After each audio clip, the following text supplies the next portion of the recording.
saldhigyo military dekada camiran wadooyin tareen booqashooyin aan dhammaad lahayn kuwan oo dhan arrimahan oo dhan halkan ayaa laga helayaa waxaa muddo dheer saldhigyo military ku lahaa dawladaha ugu awoodda badan caalamka waana sababta loogu naanayso xaruntii saldhigyada dawladdan yari waxay ku taallaa meel istiraatiiji ah waxaa ku tartamay dawlado waaweyn muddo qarniyo ah waxaa gumaystay Faransiiska Ingiriiskuna wuxuu isku dayay inuu qabsado haddaba su'aashu waxay tahay dalkan yari muxuu sidan oo dhan muhiim ugu yahay waxay dhacdaa baabul mandab kaasoo xukuma albaabka laga galo qanaadka Suez la yiraahdo waana jidka afraad ee badeed ee dunida ugu muhiimsan maalin kasta waxa mara 20% ganacsiga caalamka oo dhan Djibouti sidoo kale waxay ku taallaa meel u dhow gobolka dunida oo dhan uu tartanka ugu jiro waa bariga dhexe waxayna saldhig caalami ah u noqotay la dagaalanka burcadbadeedka Soomaalida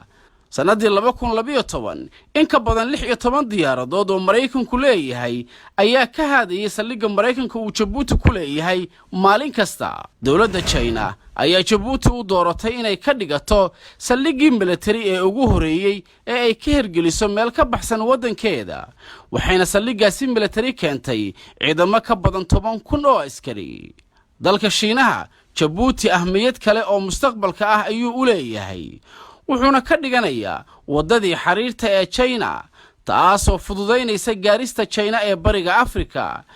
China waxay qorsheynaysaa inay 8 dekedood ka dhisto wadanka Djibouti sidoo kale waxay horey u hirgelisay dhismaha wadada tareenka ee isku xira caasimadda Djibouti iyo caasimadda Ethiopia Addis Ababa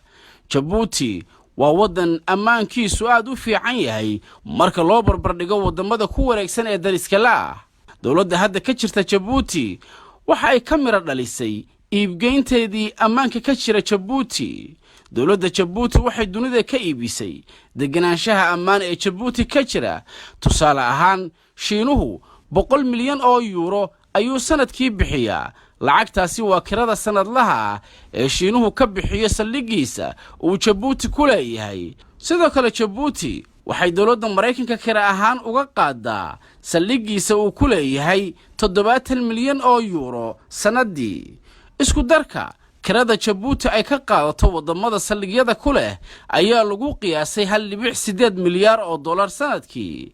laakiinse markaad gudaha wadanka eegto waxa ku soo baxaya hal shakhsi oo kaliya waa Ismaaciil Cumar Geelle oo wadankan xukumayay muddo dhan 20 sano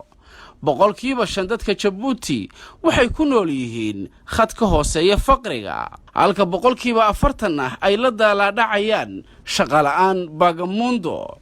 dalka Djibouti wuxuu halis ugu jiraa sida warbixino badan sheegeen in dawladda Shiinuhu ay la wareegto bad iyo bariba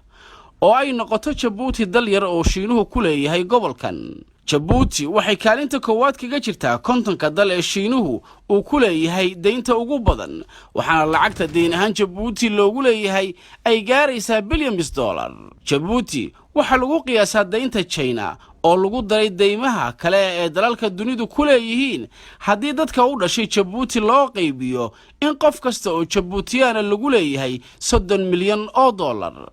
tani waxay qayb ka tahay dhibaatooyinka wadamo dhowr ah oo Afrikaana ay ka dhaxleen deymo tiro badan oo ay qaateen kuwaas oo aysan waxba ku qabsan qorshe la'aan darteed intaan dib u kulmayno waa Cabdirasaaq Jubba oo idinla sidaas iyo nabadgelyo